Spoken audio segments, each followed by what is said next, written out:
tractor rally, India farmers clash with police in massive protest. Thousands of farmers protesting at agriculture reforms have fought through barricades and tear gas to enter Delhi on India's Republic Day. They are on foot and in tractors, part of a massive rally that was planned to coincide with the annual celebrations. But many protesters diverted from the agreed routes and clashes have broken out with police along the way. The government says the reforms will liberalize the agriculture sector, but farmers say they will lose income. Tens of thousands of them have been striking on the outskirts of Delhi since November, demanding the laws be repealed. They rejected a government offer to put the laws on hold last week. Police agreed to allow Tuesday's rally after several rounds of talks on the condition that it would not interrupt the annual Republic Day parade, which takes place in central Delhi. They gave farmers specific routes for their rally, which would largely be confined to the outskirts. While farmers at several entry points appear to be following the agreed route, a section of protesters at the Ghazipur, Singhu and Tikri borders, 3 of the 6 entry points to the city, broke through police barricades. Those at Ghazipur started marching towards central Delhi, where India's parliament is located. "Mr. Modi will have to take back these black laws for sure," one of the protesters told the Salman Ravi. Images from the Edo metro station junction, which is on their route to central Delhi, showed police clashing with protesting farmers and using tear gas and batons to stop them. Protesters driving tractors appeared to be deliberately trying to run over police personnel. Local media reported injuries on both sides. Correspondents say protesters outnumber the police at the Edo junction, and the latter are struggling to control the crowd.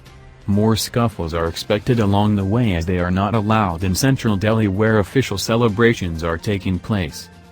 The annual parade involves armed forces showcasing their latest equipment and floats from several states presenting their culture on a national stage. The parade is shorter and more muted this year due to the pandemic. The laws, which seek to further open up agriculture to the free market, sparked protests even as they made their way through Parliament in September. While Prime Minister Narendra Modi and his Bharatiya Janata Party-led government defended the reforms, farmer groups likened them to a death warrant that made them vulnerable to private companies.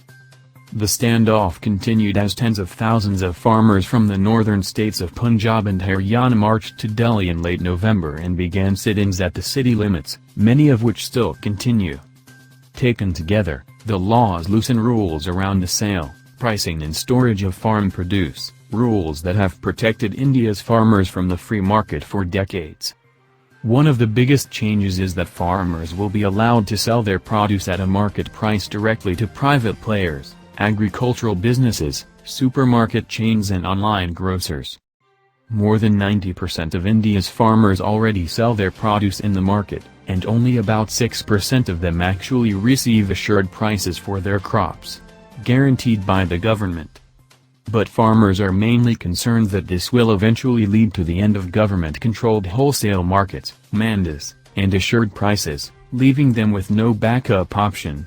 That is, if they are not satisfied with the price offered by a private buyer, they cannot return to the mandi or use it as a bargaining chip during negotiations.